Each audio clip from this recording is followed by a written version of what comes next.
So this is a 18mm socket, and I didn't tighten these bolts yet.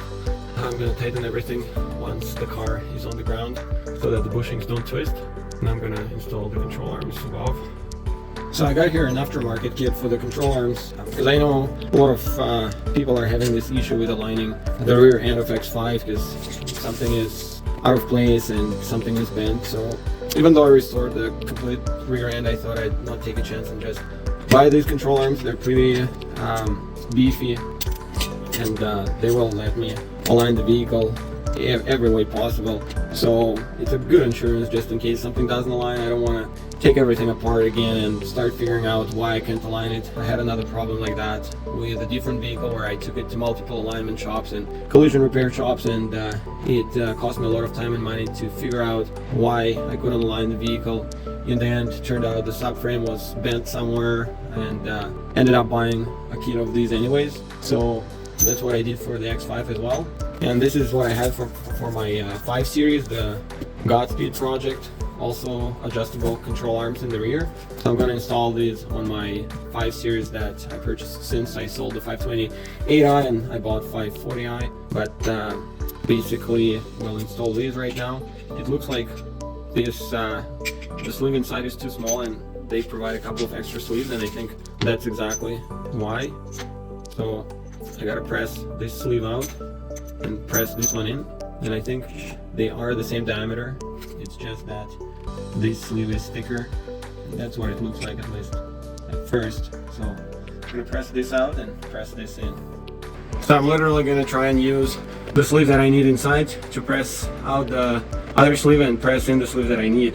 Alright, let's see if it can be done this way. It seems to be going in just fine.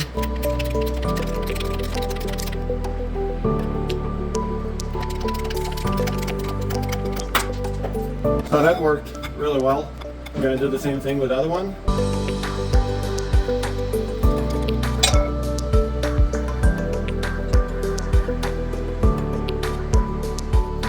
And now it's no problem.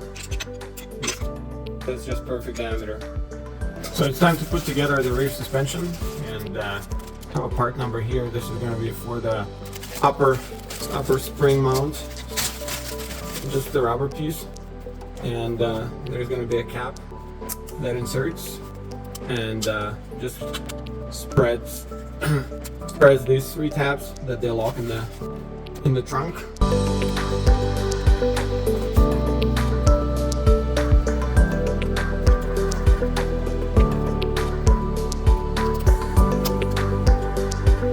So this nut is gonna go.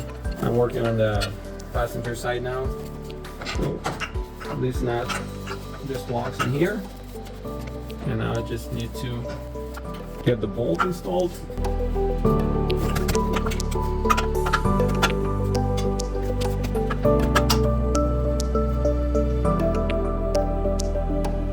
So here I'm just also installing the lift kit from ECS Tuning. So this is the bottom plate, and I got the bolt here. So there's a little notch. So there's only one way to install it, and then it bolts here.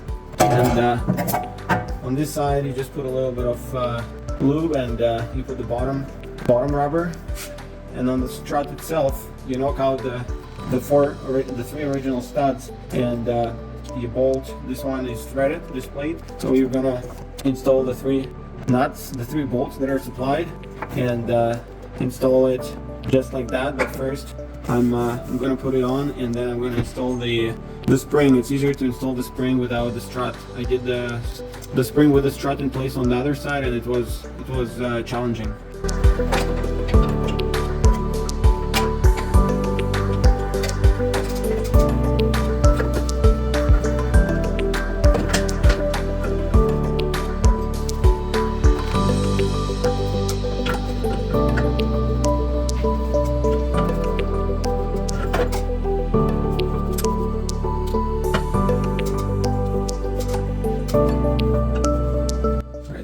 Install this bolt.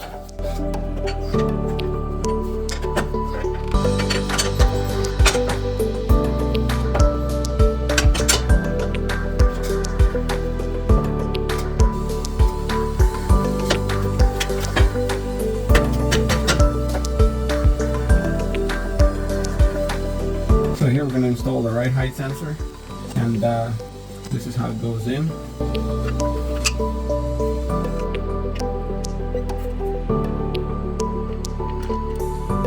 So just this nut goes here. It's 10 millimeter, and there's the other nut.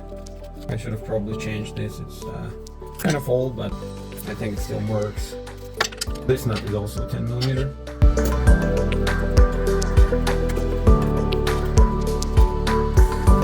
Here I'm gonna pre-install the handbrake cable. I got the part number here. I think I have the label that came with it.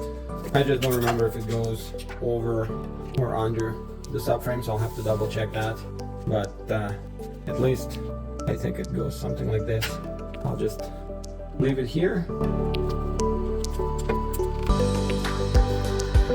And now I'm going to install the spring.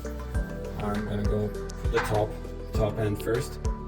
So here you can just push it with your hand, and it's going to hold in place.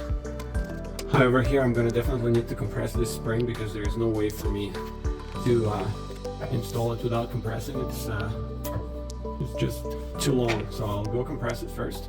So this is what it looks like with a spring compressor. It's still pretty tricky to get it in. The spring compressor is kind of heavy, so I might have to go one higher or just try to get in lower. On this side, I think I'm still a little bit short.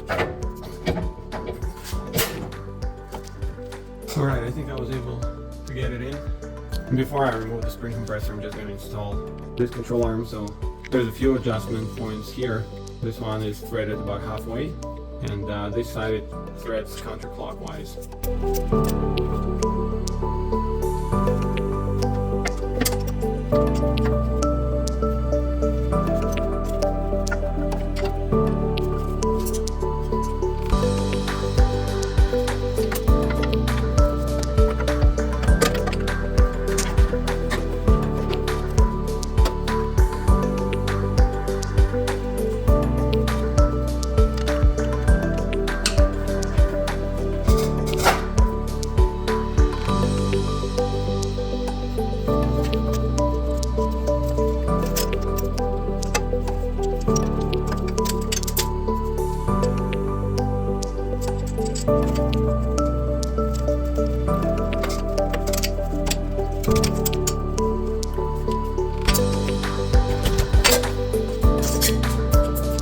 Here's you can actually pivot this point. It's you have to press really hard, but there we go. So this is where I'm gonna undo the spring compressor, and I'm gonna aim it towards the top plate so I can align the top of the spring with the rubber.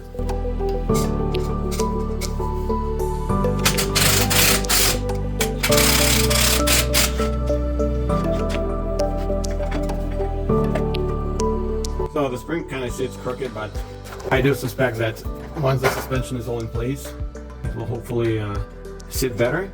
It is the same on the other side. This one is the passenger side, and this one is the driver's side, where I got the strut and the spring and all the suspension parts installed. I didn't tighten them yet. I will probably tow the vehicle to an alignment shop and get it properly tightened under load once it's been aligned, and hopefully the spring gets better.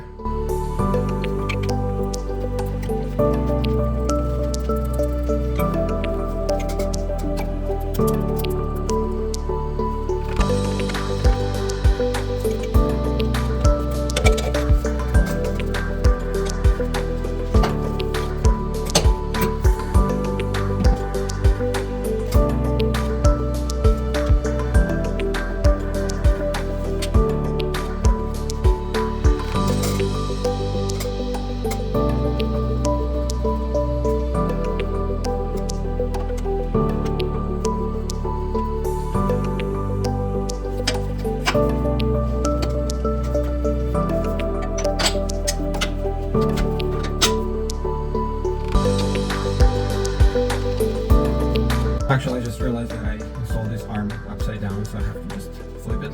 So this is the way it's supposed to be, according to the manufacturer. So the nut is facing up, and this curve is facing up on both sides. Now we're just getting ready to install the anti-roll bar.